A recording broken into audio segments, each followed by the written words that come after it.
Hey guys, it's Yuki. So I've been meaning to make this video for a while, but I was a bit reluctant because there's already a lot of guides on YouTube on how to improve your aim. But after having been asked a few times if I could share my aim routine or even if I'd be willing to coach some people with their aim, I thought I'd go ahead and make this video anyways. But it is going to be a little bit longer than what I've posted before, so I'll be sure to add timestamps in the description just so you don't have to sit through the entire video. But yeah, with that out of the way, let's get straight into it. So the first thing that I want to cover really quickly is sensitivity. So I feel like in Valorant, sensitivity is a pretty hot topic. Lots of people preach that you should never change your sense to build muscle memory. Some people say, oh, just play at a low sense. It'll make you more consistent and it's easier and a whole lot of stuff. And then in my opinion, after having played, a few thousand hours and having played a very wide range of sensitivities, I think ultimately it doesn't really matter. If you stay within a range of, let's say, 0.25 to zero point 0.5 at 800 DPI, I think you'll be able to learn and get comfortable with any sensitivity in that range.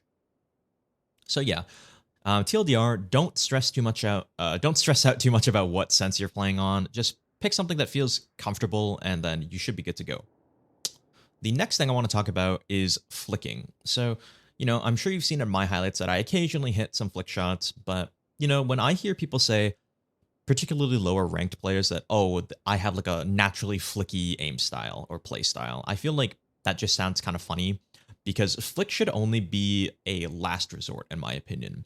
For the most part, I would say that if you have good crosshair placement and good map awareness, you shouldn't really have to be flicking. Flicking should just be a last resort. Some person is maybe playing an off angle, or they're just like, they decided to swing you out of the blue, and then you have to make that adjustment quickly. It shouldn't be something that you are purposefully going to look for when you're in a game.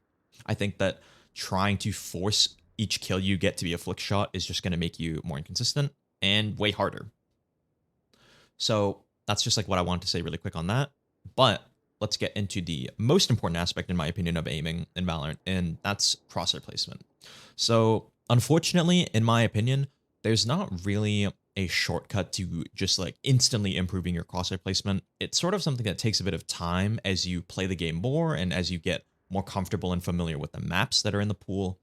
It's just something that you will get better at over time. Now, I know that there are some people that have like these guidelines in maps. They like look at the walls and stuff to sort of find head level. And while I do think those are useful in certain situations, I feel like for the most part, you should just be paying more attention to your surroundings themselves and your own crosshair. It sort of depends on like what you prefer, but I myself stare at my crosshair like very frequently.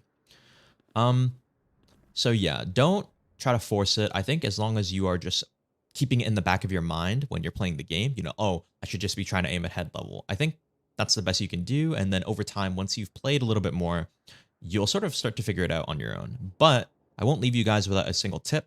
So what I will share is that if you can teach yourself how to swipe in a straight line, particularly like a 180 at the maximum, if you can 180 in a straight line, I feel like that will help you a lot when you finally develop that like crosshair placement. Because when you're clearing angles, I think some people refer to it as slicing the pie when you're clearing, just like going through clearing the angles. Once you find whatever the head level is, and you can just stay on that and swipe around, you basically don't have to think about your crosshair placement anymore, for the most part, in my opinion. So yeah, definitely, do your best. It doesn't have to be perfect. Even after having played so many hours, I am nowhere near perfect. But, for the most part, I can swipe in a straight line, and then it just takes like a very small adjustment to sort of get on that head level completely. But, I've been sitting in the range this whole time, so I'm going to play some deathmatch footage, and then we're going to talk about the next thing, which is movement. Okay, so in the background is just some DM that I played earlier, and this is just going to be while I talk about the next aspect, which is movement, like I said. And the first thing I want to go over is that as a newer player, you want to focus on bursting instead of spraying. Bursting, and then in between your bursts, typically there'll be like 5 to 7 bullets maybe, you should be weaving in your movement. And I think a lot of players struggle with just like the timing. Sometimes when you burst and then start moving, you start a bit too quickly, and then you don't wait long enough after you either counter-strafed or let go of your movement key to start shooting again. So I feel like this is something that you should be practicing to get it very smooth and just like second nature. But another thing you'll probably notice a lot when I take gunfights is that I crouch a lot. You can see there, I crouch peeked into the jet and I insta-headshot him. But, you've probably heard that crouching is really bad and that as a new player, you should be unbinding it. But in my opinion, once you've played a little bit more and gotten more confident with your own aim, and this is like kind of where you have to be like objectively honest with yourself, like if your aim is really that good or if there's still stuff you need to work on. But once you're confident, I feel like crouching can only really benefit you because, it makes you accurate quicker. And then also when you go to peek into somebody, most people, if they're good players, they'll be holding head height crosshair placement. So when you crouch, you're going to throw off their crosshair placement a little bit. And that little bit of time that you bought yourself by crouching could be the difference maker of whether or not you get the kill or your opponent gets the kill. So I just want to say that really quickly. Crouching, if you're doing it every single gunfight where you insta start crouch spraying, okay, probably maybe like let off the gas a little. But, you can see that I win quite a few of my gunfights and I crouch a lot. So I just wanted to get that out of the way because, crouching sort of has this like it's like talked about very negatively in Valorant, especially for newer players, but I just thought I would share that. Okay, so for the last part of the video, I thought I'd hop back in the range just because it's a bit easier to show it this way. But my last tip is, the best way I can describe it is aiming with your movement keys. And what I mean by that is sometimes if somebody pops up on your screen and you try to flick to them, maybe you're off by like a little bit like this, and it's actually pretty hard to like micro adjust that last little bit, in the moment. So what I recommend is you should try, like if I'm aiming and I flick to here, you should try to move the last little bit with your movement keys, if you know what I mean. So sometimes, maybe you get it right the first time, but then if you don't, and you miss a little, you can strafe to sort of like align yourself, if that makes sense. And that's honestly something that I've heard talked about, like, I think one time with Governor, who plays on Talon, but it's not something that I recall, like, seeing in a lot of the other aim guides that I've watched.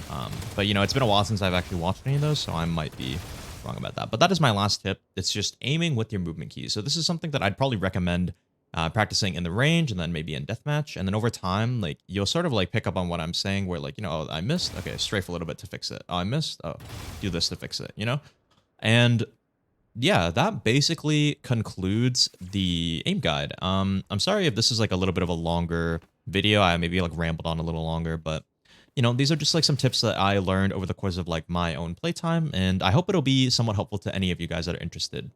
So yeah, with that being said, I will have another video out within the next few days. It's really special, so I'm really excited, and I hope you guys enjoy that one as well. But yeah, if there's anything you want to ask, feel free to mention it in the comments, and yeah, I will see you guys next time.